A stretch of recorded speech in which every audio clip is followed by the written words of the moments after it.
So it's 9 o'clock, so we'll go ahead and get started. Not sure where everybody is, but we'll roll on, and hopefully they'll catch up. Would someone like to lead us in a word of prayer? All right. Dear God, we just come before you, and we just that you would be in the space, Lord, just pray that you would keep our minds open and listening to what you have to say through today's class, and I just pray that you would continue to just put forth our best effort in the current education. Just pray this in your name. Amen. Did anyone by chance on Monday night go to the, I think the psychology department, the forensic psychology department sponsored a Black Lives Matter conversation? Did anybody go to that by chance? Okay, cool. I was going to say that would have been an excellent time to do. Was there another one last night? Okay, I didn't know that. What happened last night? There is a thing in CC 315 that we talk about like trauma, racism, agency. Okay. Okay, so racism and trauma and agency. Okay, cool. Do you know who sponsored that?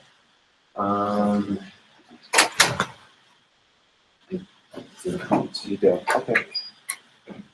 All right. Well, if anybody can find out, I would love to. Do you know? Did they record it or anything? They said they weren't gonna. If you had any like idea. Oh, okay. Okay, cool. Just would like to see what they were talking about. Cool. What did you take out of that? It kind of just like opened my eyes to like the reality that a lot of people, of like people that are experiencing racism even today, it's a bigger reality than I thought it was. Because like you hear stuff on the news, and you only get one perspective on it, but when you have like real life accounts of it, it makes it like a lot more real. Yeah. And so that is just really powerful, just to hear people's stories. Yeah. Yeah. So that's interesting that when you hear people's stories, it makes them more real. You get to when you interact with people, you really get to relate their stories. What do you think happens when? Let's rewind this. Has anyone been in a situation where you've hurt yourself, and maybe you're a little kid? What was the people who cared for you when you hurt yourself? So maybe you fell and skinned your knee, or and I'm talking little kids, right? So what was their response to that? To you hurting your knee, skinning, falling off or something? What was their response? They would take care of you. Like what kinds of, how would they approach you? What would they say? They would kiss you. They would kiss your owies, right? They'd hug you. What else would they do? Other folks. Ask if you're okay, right? And they would do that until you told them what? I'm okay, right? I'm okay. So one of the things that this idea of slavery, we talked about kind of that historical context, and I know it seems like we spent a great deal of time on that. But I want you to think about what is the effect of that kind of thing on a human organism, right?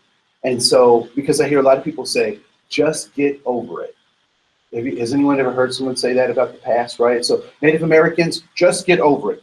I didn't do it, my grandparents. But what is that saying to that person in terms of the hurt that they're experiencing? Your hurt doesn't matter, right? What would have happened had the person who cared for you said that about your owie, right?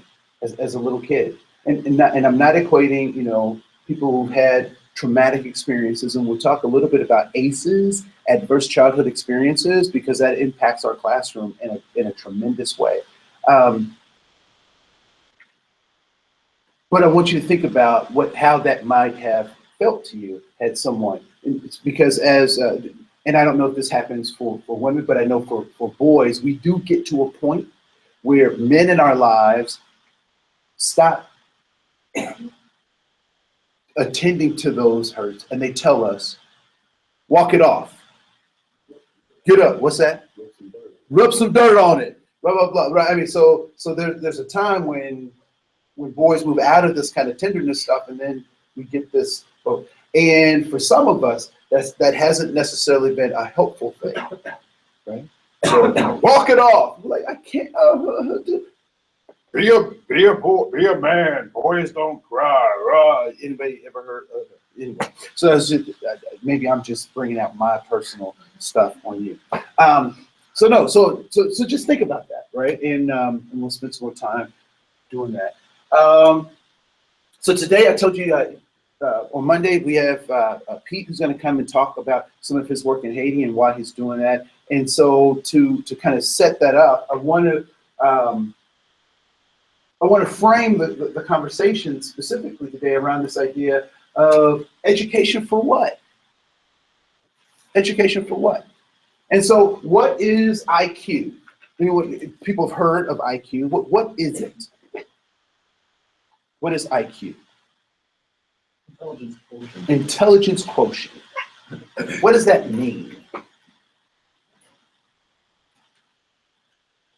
What does intelligence quotients mean? Yeah. So it's the standard by which we measure someone's intelligence. It is a standard, and for the most part, it is the standard by which we do that, right? IQ, intelligent quotient. So this idea of IQ starts to bleed over into things like standardized testing, right? So we have to have standardized tests, right? Because standardized testing measures how intelligent you are, yes? Not necessarily, right? Because we have folks who are great at memory recall, that are great in digesting information and regurgitating information, but that doesn't necessarily mean that they learned it, right? Have you had a subject in your school career where you were able to digest the information and regurgitate it on command? Yes, right? So yeah, no, that's a skill that's important. Did that necessarily mean that you learned it?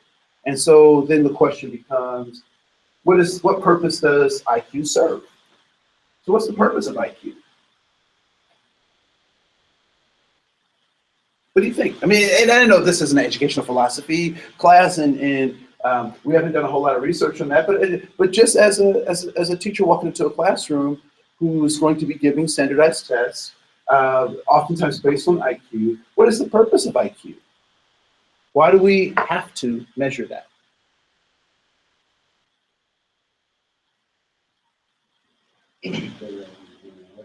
What's that? I think it's more important now who's in or out or who's on our by standards is qualified. Okay, so who's in or out, who's qualified, who's not qualified. What else? Yeah. It may serve as a purpose to be able to give more help to certain students. Okay. So it may be important to give help to certain students on a different level, right? So if you have a person with what they call a low IQ, that means that they have a smaller capacity or a different capacity to contain knowledge and information. If you have someone with a higher IQ, they have a higher capacity, right? So that's part of what that's tucked in there. That it's about this idea of capacity, right? So higher IQs, higher capacity for learning and containing and using knowledge, and lower IQs, lower capacity and also lower need to use information, right? And things like that. So, but this is a question that never gets asked. So people talk about what IQ is and who has a high IQ and who doesn't. But no one ever asks, IQ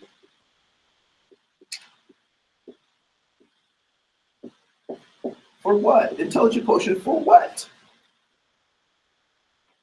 No one ever really asked that question, right? So I just want to give you a quick way to think about this, right?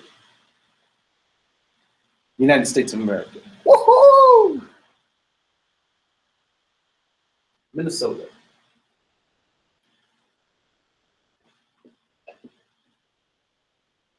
IQ. Has anyone been around agriculture, farming? Anyone know farmers, been around farmers, right? So is there a certain kind of intelligence that farmers have to have? Yes. So what are some things that farmers have to understand and know? Yeah.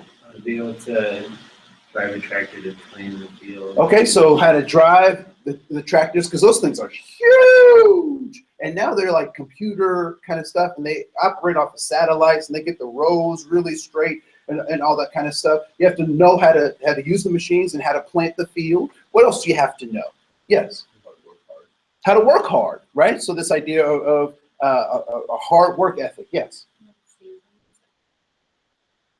Yeah, so when to plant, when to harvest, I have to tell you, I'm horrible at that, right? So I have broccoli that is this tall, and I've never gotten a broccoli head. It's this tall. I've never seen broccoli get this tall without a head. I don't know the season. I was supposed to pick it before it got tall and flowered and all this other stuff, right? So I'm lousy at that. But a good farmer would know that. What else would a good farmer know? Yeah. Yeah, weather patterns, right? So not only what to grow when, but what the weather means for those plants and those crops and that kind of stuff. What else? What about those? Because we're talking about we're talking a lot about farmers who plant things, but what about farmers who have animals in their charge? Yeah, so how to keep and maintain livestock, right? So how to put on that big long glove and go in the back end of the cow and clean out the stomach and all that kind of stuff, right? Animal husbandry, how to get them to procreate, right? How to do all that stuff. What to do to make sure, because you can't always take them straight to the vet, or the vet can't always come out, so you got to figure out what's going on with your animals and vaccines and all sorts of stuff. If you're going to be an organic farmer versus a traditional commercial farm, you got to understand the differences between those. You have to understand market value of your product. So when to sell it, when not to sell it, how much to make, how much not to make, because you don't want to flood the market. You also want to get paid for what you're doing. You also have to make sure that your relationship with your banker is a good one, because the equipment is expensive, and you got to balance that with seed and so forth, and pesticides, and all this kind of stuff. And so I would say that the farmer has a very specific IQ. Very, very smart. It takes a lot to be a successful farmer. But what if that farmer found himself in New York City? What would the people in New York say about the farmer? Or what might they say about the farmer?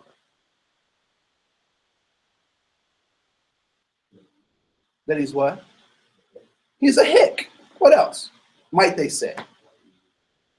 What's that? Why are you in New York? Right? Green Acres is the place for me. You guys know that show at all? Okay, right. So the Minnesota farmer finds himself in New York, and the New Yorkers may say this is a backwards person. This person, they're not hip. They don't know what's going on. They can't even take the subway, right? But let's spin that around.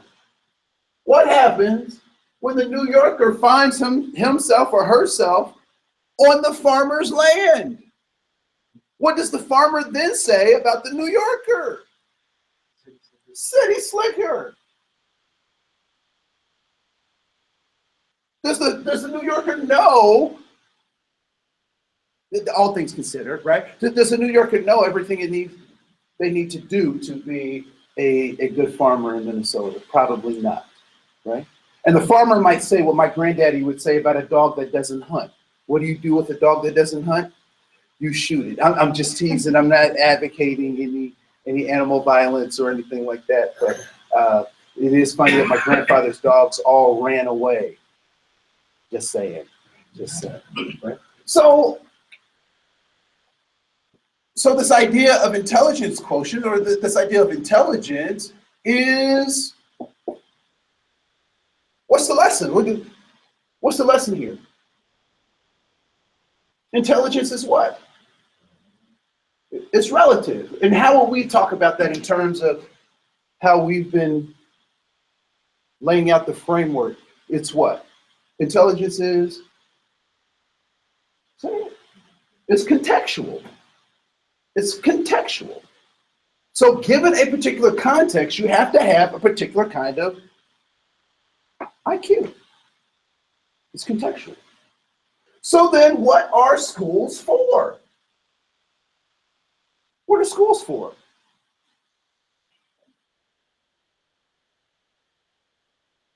If IQ is contextual, and IQ is what we're basing stuff on, then what are schools for?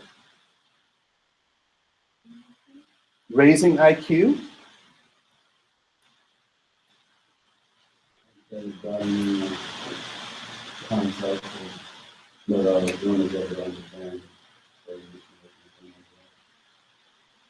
So expanding, broadening the context.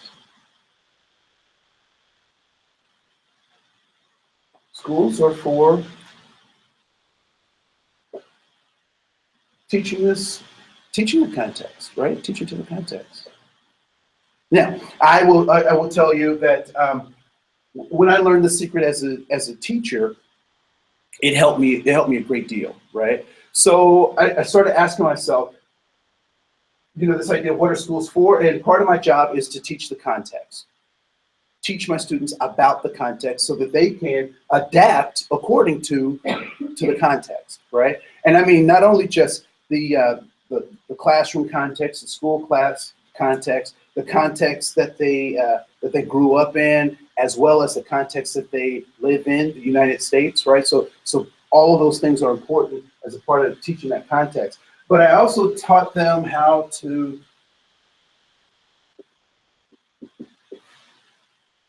and I measured how well I did with this context by this process called learning, right? So what does it mean to learn? What is learning?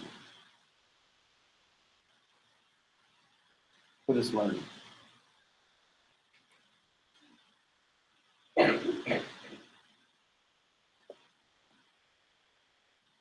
Being able to take new information and being able to apply it. Okay, so taking in new information and applying it to your life. Here's so my niece now is 20, she's 23. But I remember when she was 4 years old, I went to visit my sister. It was a Monday night. And my sister was cooking dinner for her family. I'm over visiting. My niece goes into the kitchen to help my sister. And she puts her hand on the stove. What happens to my niece's hand? It burns. She has an allergy, right? So my sister wraps it up, says, and what does my sister say to my niece? Are you okay? She does all that stuff. And then the end thing she says to her is what? Don't touch the stove. Right? So she's trying to teach my niece. Tuesday night, my sister's cooking dinner for her family. My niece goes into the kitchen and puts her hand on the stove. Did my niece learn? What is the evidence that she did not learn? She did the same thing. So what is learning? Is a change in behavior, right? So this idea of learning really is rooted in a change in behavior.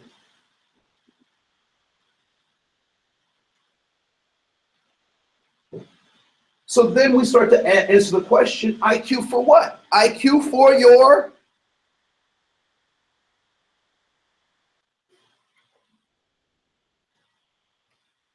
IQ for your context. So I'm teaching people how to learn about their context so that they can change their behavior so they can be successful in whatever context they're in. Right? That's what this learning. And I would suggest that when we talk about this idea of race, that this idea of race was constructed to limit this process for some people and advance it for other folks. So when we talk about educational equity, this is what we want to strive for, right?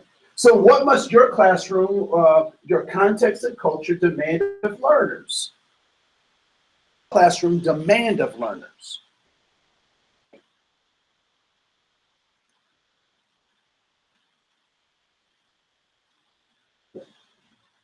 That the behaviors match the context.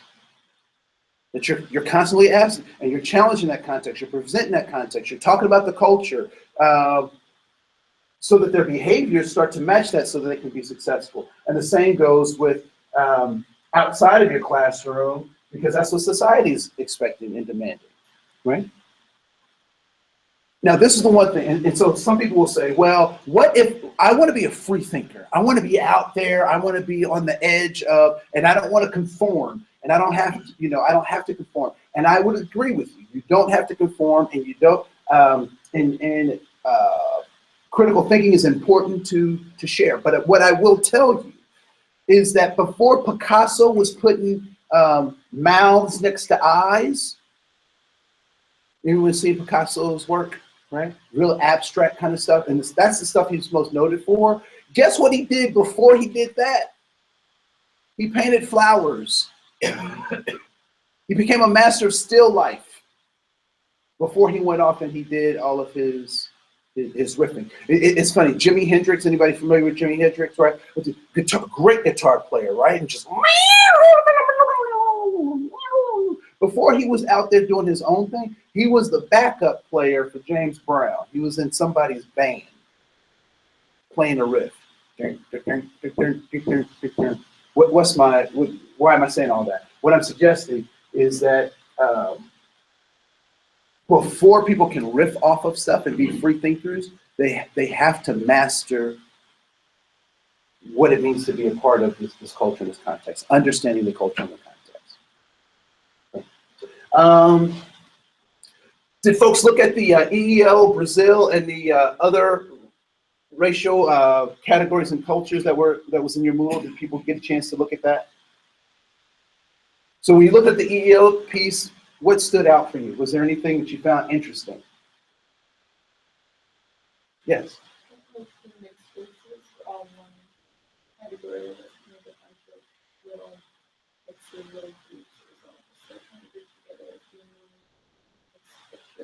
Yeah. Yeah, there was one big group of culture. Now, the interesting thing about the EEO piece, how many people knew that about white people? Knew what the definition was for white people? Okay, so I can tell on your faces, some of you didn't look at it yet, and that's fine, but I want you to look at it. And in your journals, comment on that definition and if what you think about that definition, because I think it's interesting, right? And the video, the story we tell, folks get to that. What stood out for folks in that video?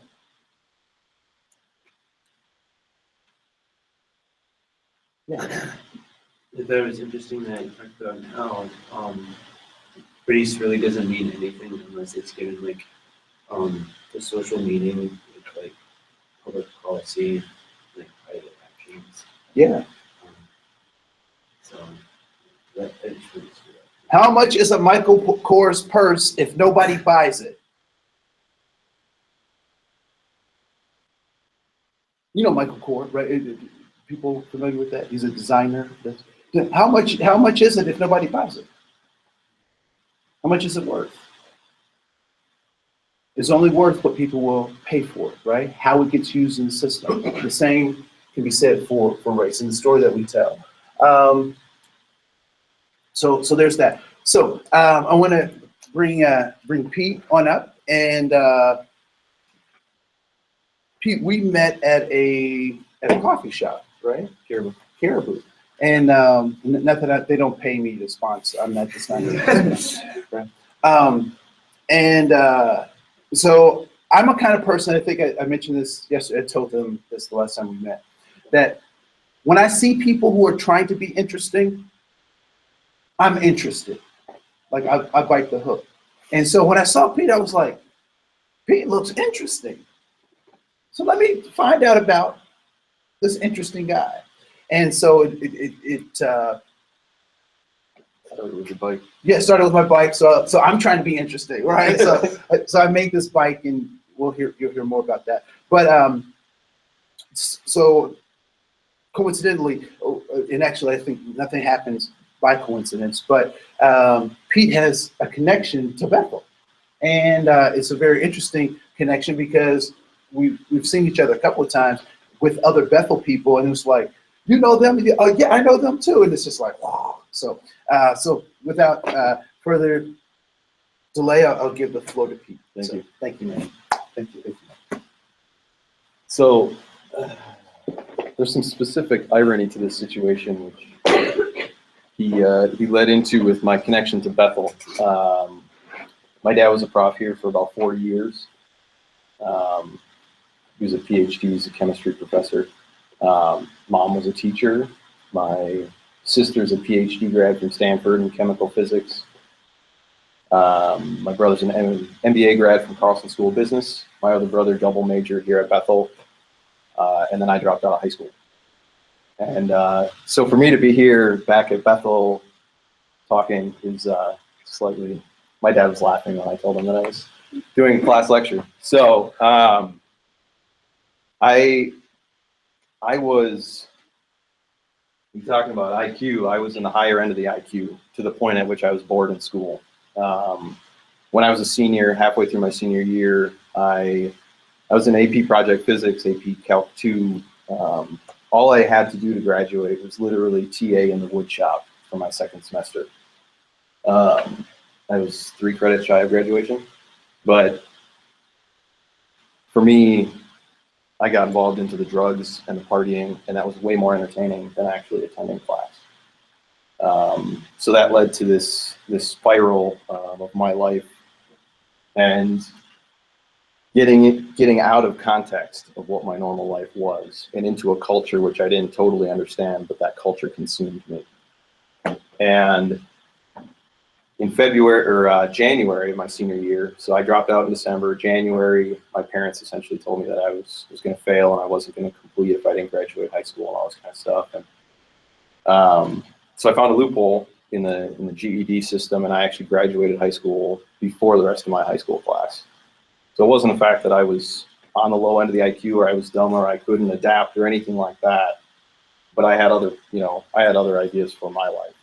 And so I went on from that, got my GED. I started working right away. I got into the automotive world. I got in and out of the automotive world. I became a plumber for a couple years, and I got back into the automotive world. And I in 2006, actually, it's about 20 days. I'm 20 days away from a decade of sobriety.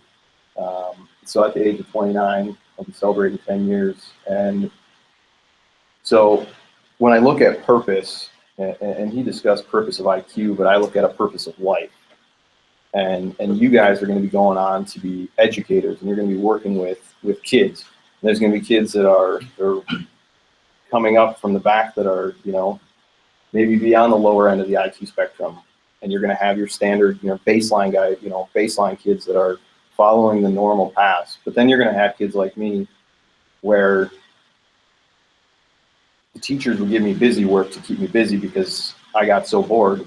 And it's going to be such a challenge for you guys to really juggle between, you know, where do they fit on the scale, the standardized testing, you know, how do we evaluate that, and how do we best connect these people? So I'm not a teacher, so I learned more in the last half an hour than I probably, you know, ever. I went to 2 years of school for mechanical engineering. I went on to college, spent 2 years, and realized I couldn't sit behind a desk. That is not my culture. But in 2010, I ended up starting my own business. I started an automotive repair shop, and I grew that. Started it in my garage with about 10 clients, and I grew it into a company where I had a couple of employees. I had a big 5,000 square foot shop, but God had different plans for me. In 2014, I went to Haiti for the first time. Has anybody been to Haiti? Okay. Where did you guys go? The mountains? Okay. All right. So you guys talked about Haiti. Did you guys look at a map at all? This is about as good as his U.S. map. So here's Haiti. There's Ghana right there. You know, this half of the island, that's Dominican. So Port-au-Prince is right about here. Central Plateau here, and then right up here is Cap-Haïtien. Cap-Haïtien is the second largest city in Haiti. It's got a population of about 200,000. Port-au-Prince, largest city in the country. I think right now they're right around 5-6 million people. And as you guys know, there was an absolutely devastating hurricane that came right up through here, right up through Jacmel, Jeremy, Liskai got absolutely nailed. That was all on the southern region here. Parts of Port-au-Prince are getting flooded and stuff like that. But so anyways, so I went to Cap-Haïtien in 2014, and I stepped off the plane, and there was an immediate impression from God that this is where I was supposed to be. So I spent 4 years of my blood, sweat, and tears building this business from the ground up. My parents said I would be nothing without a college education, and I had become a successful business owner that they depended on for their. And I had to give it to God in that, you know, this was my baby, this wasn't his. This was my plan, not his. And so when I went to Haiti for the first time, I was actually doing plumbing. I wasn't doing automotive. I had spent a couple of years as a plumber, and my uncle was desperately looking for a plumber to help build this mission house. And so I thought to myself, well, I'm a mechanic. I could go down there and do mechanical work if somebody needed it. And come to find out I was going to go do plumbing. It's not the most beautiful job, but it's what needed to be done. So I've been back now 11 times in the last 2.5 years. And, you know, with my business, I was able to do that financially, and I could take as much time off of work as I wanted to. But I started to develop and look at what is their current behavior? What is the culture look like? What does the culture need? I talk a lot, when I talk about aid, I talk to a lot of people about the relief aid versus developmental aid and what the differences are between that. You can look at it from an educational standpoint where a relief aid is, you know, somebody's fallen behind in your class and you concentrate a whole bunch of time on them to bring them back up to where they need to be with the rest of the class. Whereas a developmental is going to be kind of your formal education, going through the rings and your testing and all that kind of stuff. So the relief aid was essential after the earthquake in 2010. And again, now with the devastation that just went through, but part of what we're doing, so we've created this model. It's a 3-part model. It's leadership development through discipleship and mentorship, a business development program, and then a hands-on skill trade. So when a country goes through a situation like this, leadership development is absolutely crucial, and having leaders that are raised up is absolutely crucial, because when you have a city or a town that has now been decimated and you got 5 feet of water and nobody has a house to go to, nobody knows how to get anywhere, somebody needs to stand up and lead that group of people into safety. And right now, you know, with the structure of the government and the oppression that's been over the country for 200 plus years, the leaders are far and few between. And so our biggest focus is leadership development. That's number one. Who is we? Say that again? Who is we? We. So our organization, Jeremiah's Promise, which is my wife and I, and we work very closely with another organization called Haiti Teen Challenge, as well as Emmaus House, which are a couple of organizations that work really closely with leadership development. We, Jeremiah's Promise, I'll say I, makes it whatever. I speak in the terms of we because that was business, you know. Anytime somebody called for repair, it's like, yes, we can take care of that, even though it was often me. So leadership development, absolutely crucial. I read this book recently called The Demons of Poverty.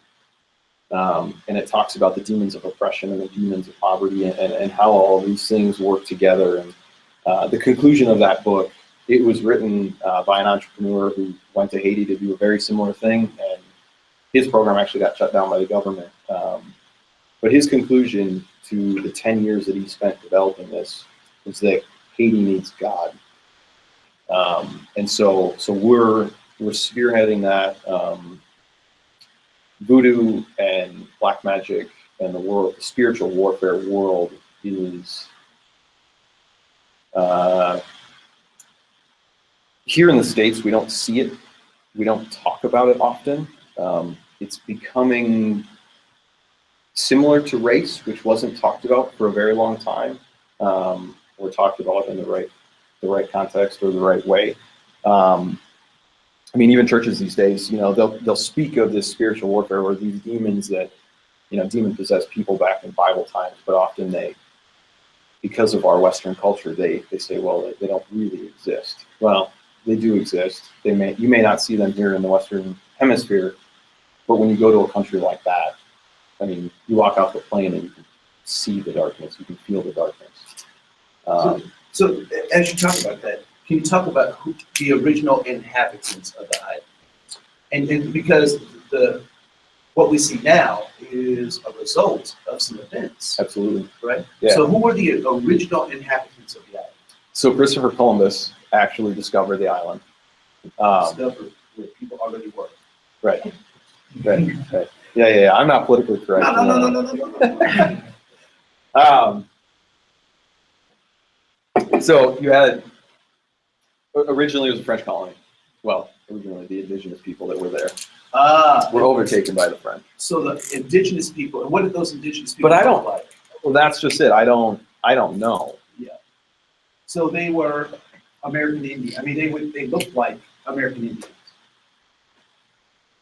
So the original Haitians, before Haiti was Haiti, were indigenous people, like Native Americans. Similar. Very similar. Yeah. Go ahead, I'm sorry. No, that's good. So then the French overtook the colony, and with them brought slaves, West African slaves, with them. And trying to remember when it was, I think it was in the late 1800s, there was an uprising that started. within the slaves. And actually, they met in this area called the Cayman Woods.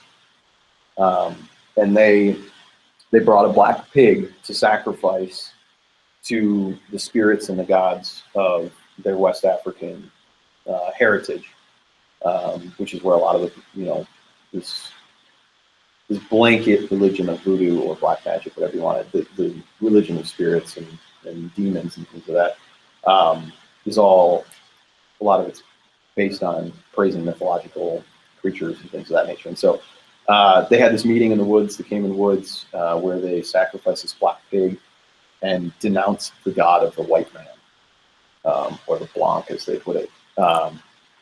And so, Why would they do that? So why do you think why would they do that? Why would they denounce the god of the white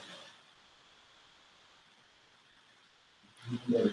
Yeah, look, the same god, the same white man is enslaving these people, right? So a natural response to that would be this other alternative, right? So I just want you to, because sometimes it's really easy for us to demonize other people without putting ourselves in their shoes, right? So that's an important thing to remember, that they had a purpose and they had a rationale, even if we don't understand it, like it, or agree with it.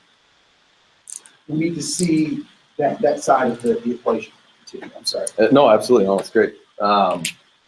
So they denounced the god of the Blanc, and because of the successful uprising and revolt, and them ultimately being able to defeat the white Frenchmen and take over this country, they attributed all of that success to these gods and these spirits that they had prayed to and that they had sacrificed to.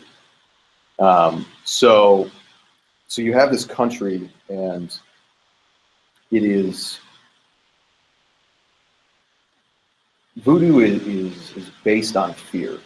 So they put this fear into people, sometimes subliminally, and you have to go to a voodoo priest or a witch doctor or something like that to then either cast out a demon or to put a spell of protection over you and your livestock, because there are the demons of the white god that, and the curse, that they believed that the Frenchmen had put a curse upon them and the country, and so they're constantly putting out these spells of protection. And yeah, so as a caveat, right? So again, people making sense of their environment and that kind of stuff. In the Western Hemisphere, what country is the poorest? In the Western Hemisphere is cut by that meridian between North and South, and all the countries that are in the Western Hemisphere are who?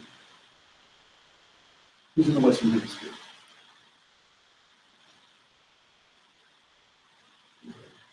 The US, Canada, Mexico,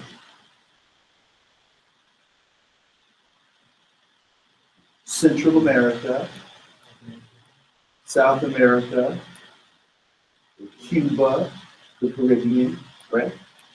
So what country in the Western Hemisphere suffers the most poverty? you asking me? Yeah. Haiti, Haiti. which is amazing. Go ahead. I just wrote a big long post this morning on Facebook about it. Haiti is the poorest country in the Western Hemisphere, yet in the year 2010 alone, they received over $10.5 billion in donations in foreign aid. But that money was controlled by foreign advisors within the UN. Haiti actually saw about 10% of that $10 billion. And of that 10% that Haiti actually received, about 1% went to the actual Haitians that were in need. So my big post this morning was talking about, grassroots ministries that are in country, things like that. I don't want to sit here and bash big national organizations or whatever, but but there are organizations, one in particular, they raised $500 million and they built six. That's $1.2 million per shanty, which is insane, or $10.2 million per shanty or whatever it was. What's that? A shanty is it's essentially a stick house that has either a tarp for walls or just sheet metal, like you see in the sheet metal roofing. They'll use that. Often you'll see them they'll go and steal a porta potty and take it apart, and they'll use the porta potty door as their front door. These were slightly more sophisticated than that, but we're not talking about a big multi-million-dollar house or anything like that. The point that I'm trying to get across is that you could build one of these houses for about $5,000, and they built about 6 of them. So part of that is because of the lack of infrastructure within the country. They could not have handled receiving $10 billion. I mean, the country literally would have imploded. But that's where this curve of leadership development that we're working on is specifically to build up the country from within, changing their behavior, teaching them how to change that behavior, teaching them things like not living a life of fear. So our organization, Jeremiah's Promise, is based off of my life verse, which is Jeremiah 29:10-14. And so our kind of tagline is to give hope to the future of Haiti, because hope is something that they absolutely lack right now. So phase 2, business development, it's taking these guys through a course to teach them. Right now, statistics are virtually impossible to take, just like an actual census in Haiti is virtually impossible to take. Statistics show that somewhere between 60 and 80% of Haitians are unemployed at this point in time. We're suffering here in the States with an unemployment rate of like 9% or something like that. And we're talking 75, 80% unemployment rate. So how do we take these guys, who have a wheelbarrow full of toothpaste that somebody gave them that they're now selling on the street corner? How do we take it from that and grow their inventory either into a larger selection of things, or do we create, how do we get them involved with a micro lending process that would allow them to build some type of structure that they'd be able to sell it out of, and continually expand their business to create sustainability for them and their families and their community. And then the third part of our program is hands-on trade training. So I'm a mechanic. I will be down there with an automotive repair shop and teaching these guys one-on-one, hands-on, giving them the ability to take that skill set that we're teaching them and build a life for their family. So we also, part of that third phase is creating a bridge between tradesmen in the U.S. and Haiti. So giving other tradesmen, people like welders, electricians, plumbers, things of that nature, giving them the ability to go down there and teach that trade to a Haitian. The saying of teaching them how to fish and not just giving them fish. We've been praying for the country and the government for the last couple of years, and they've got a new prime minister who gets this, and has released a statement a couple of months ago that she's thankful for the amount of relief aid that the country's been receiving, but at this point in time, they would prefer that we would stop the relief aid essentially and switch that into a developmental aid. So job creation from investment to foreign and domestic investors. So we're down there doing a developmental ministry, really trying to develop these people. I find this illustration absolutely hilarious, the Minnesota, New York City type thing. I didn't grow up on a farm, but I was definitely a country boy from Minnesota, and my wife is from New York City. And so my city slicker wife moved out here, and we had a couple of acres up in East Bethel, and And now the both of us are moving down to a culture that we understand to a certain extent, but you can only, you know, chances are I'll be the farmer in New York City, but in Haiti, and you know, she's gonna see the same kind of. Yeah, and so when we talk about this idea of this IQ, right? So, you know, so now we get Haiti in the DR over here. I mean, Yeah, DR. Yeah, over here. And so, will you and your wife be able to adapt to life in Haiti? Because you're moving your whole family. Right. You guys sold everything, and you're moving everything down to Haiti. Will you guys be able to adapt? We will. It will take time.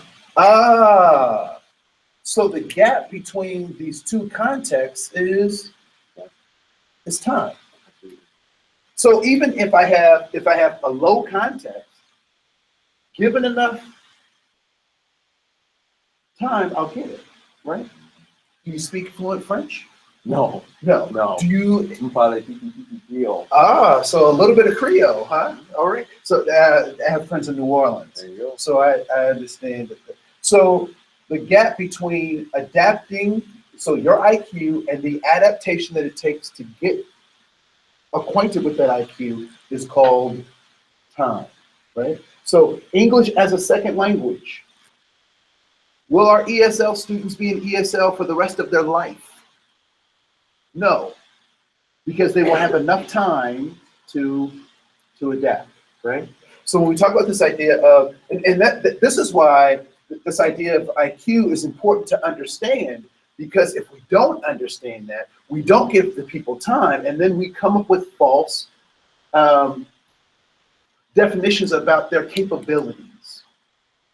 Right? We come up with false, and we say they can't or they won't or blah, blah, blah, when oftentimes we haven't given them enough time, and along with time are other resources. Yeah, absolutely. I mean, my uncle he's been working down there for 10 years and he doesn't understand this concept. And so he'll say that life in Haiti is a compromise. He's talking about constantly having to compromise. I've spent probably more time one-on-one with Haitians and working with Haitians than he has. And so I see it as resourcefulness versus is the word I just said. Compromise. There you go. There you go. So to me, it's resourcefulness versus compromise. And we'll see that. And I have to get resourceful now. And I have to adapt. I've got 4 little girls from 5 years old down to 6 weeks old that we're going to be taking down there. I've never put a cloth diaper on my child in my life. And I did for the first time yesterday because we're not going to be able to afford to ship cases upon cases of diapers down there. There's things like that we're going to have to adapt to. And I think similarly with you guys as teachers, you know, some of you guys are going to be teaching in a district that maybe you grew up in, or like my cousin who's a teacher in Newark, you know, petite little white girl teaching in Newark, New Jersey, which is similar to North Minneapolis, you know, and her having to adapt her skill set and her curricula. So Pete, why aren't you teaching them, I mean, all things considered, right? Why aren't you teaching them aerospace engineering? Why aren't you using, you know, your mechanical engineering background to teach them how to build skyscrapers and so forth and so on? It's completely unnecessary because there's no such thing down there. There's not a single automotive repair shop in the city of Cap Haitien. So if you're an NGO and a non-government organization or a missionary or an affluent Haitian, and your car breaks down, you are currently driving 4.5 to 5 hours over to the Dominican Republic, or a 5-hour off-road adventure, as I call it, down to Port-au-Prince. And so there's an absolute need for trade workers there, and especially in the automotive world. Thank you. Good job. Let's get Pete over here. Pete, before you go, any questions? Any Yeah, questions for him? Really, really talk to the class. Yeah, yeah. Still sleeping. It's still early. Yeah, yeah, go ahead. What made you decide to like pursue this So I've been going down for about a year, and my wife did not want anything to do with Haiti for the first year until she really started to see a change in my heart. And so when we went down together in April of 2015, long story short, we were reading a devotional called Go, Set, Ready, instead of the American culture is ready, set, go. And in the God culture, they talk about being the go, set, ready. Go, God will have everything set, everything ready. You will qualify The unqualified. the unqualified. So we had been praying for specific signs, something that would, signify that this is where we're supposed to be going. This is what we're supposed to be doing. And that night we were discussing the Go, Set, Ready concept, and we prayed together and we committed to each other that we're going to go and that we feel that this is where God's calling us, and He'll make it clear one way or another. He'll open the door, He'll close it. And so we opened up our devotional that night, separate devotional, and it was on Genesis 12:1. And I opened the book up, and there's a piece of scripture right there at the top of the page, and it says, "Go, leave your country, leave your father's household to a land that I will show you." And that. And who was he talking to? That scripture is talking about who? Abraham, right? Or Abram at the time. Right. So that's the idea. Other questions? What would you version of Jeremiah? Jeremiah 29:10-14. 29:11 is the most common. For I know the plans I have for you.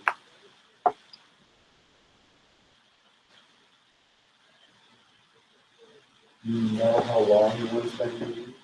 Yes, we've committed to 3 years, and at which point it will then become, we'll make a decision.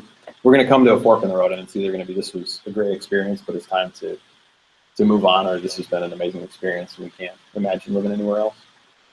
So, but 3 years, that gives us, we talk about time. I've got a handful of missionary friends down there, and they said year 1 and 2 are the craziest emotional roller coasters these days that are absolutely horrible and days that are absolutely amazing. And by year 3, you kind of got into the routine of, buying your rights at the market and all that kind of stuff. You start to really learn the language, and things start to level out, and you're able to make a much better decision at that point. So I have a question. It's kind of a sideways question. How is what you're doing different than coming in and being the white savior? So that's a good, as different as this organization is as from a relief and developmental standpoint, we are still considered a white savior, even though the people that are on the ground that are going to be helping us run it's all Haitian staffed. I think that's probably the most important thing, is that we're the background, and that people out in the community see this as a Haitian organization. It's run by Haitians. It's developed for Haitians, by Haitians, graduates of the Haiti Teen Challenge program that are working on that with us. So we try to be as behind the scenes as possible. And why is that? So you're white, so the idea that you'd be a white savior is, it's whatever. But Right. Why is that important to be behind the scenes and really nurture Haitians into doing this? That's a trick. Okay, so you have a culture, and currently the Haitian culture, even in the automotive world, there's no professional repair shop, right? But you got these guys that have a little toolbox to sit under the tree on the side of the road that can, fix the car, whatever.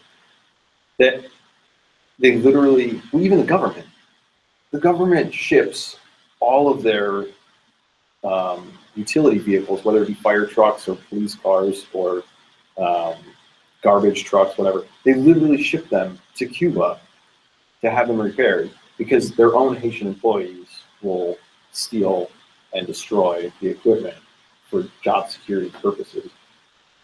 And so for me, it's crucial to rebuild that trust within the Haitians. Haitians trusting Haitians, Haitians growing other Haitians, and essentially, you know, in the skill world, literally being able to rebuild that country. But they have to do it. We can't. We can't be the ones. We can't be the ones that are doing that. Just like a good coach, right? So the coach knows that they've done a good job when their players are able to execute the play without having that direct in your ear kind of coaching. Cool. Thank you, Pete. Thank you. Yeah. So I hope that Pete was able to give us a different kind of context to talk about this idea of IQ and why learning is important. A couple of things I wanted to kind of touch is, again, context is important. Culture is, what is culture again? The adaptation to context, right? So it's the adaptation to context. And that paradigm is how people in a culture see the world. And that comes with how they see the world and their blind spots. The other part of this idea of learning is that we want to make sure that our students engage in this thing called cognitive behavior therapy. So write that down. Or CBT, as it's called in the therapy work, cognitive behavior therapy. That they are looking, they recognize their emotions. They're using metacognition to think about their thoughts, because those ultimately impact their behaviors. All right? So emotions plus thoughts dictate behaviors. Cognitive behavior therapy. And we'll spend some more time talking about that on Monday, but I wanted to give you that as a teaser, because this will be very important in how we combat our own bias and prejudice as teachers. Because, so let me ask this question. Do we have biases? Do we have a bias? Yes. Why do we have a bias? Because we come from even more so than a culture, we come from a context, right? So yes, it would be safe to say that we do come from a culture, which is why we have a bias, but more directly, because we're coming straight out of a particular context. Right? So looking at our emotions, our thoughts, our behaviors will allow us to check our biases and see where we are and what we think about those things. All right. Any questions, comments, observations? Cool. Then I will see you online, and I'll see you Monday. And check out the third part of the race video. It should be up there. If it's a broken link because I got it from YouTube, let me know before. So it wasn't working yesterday. Okay, cool. So then I'll check the link and make sure that those links are working. Have a great day. Thank you.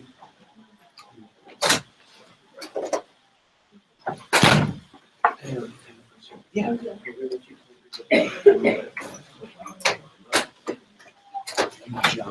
job. Yeah. Let me see if I can pull it up. Jama place.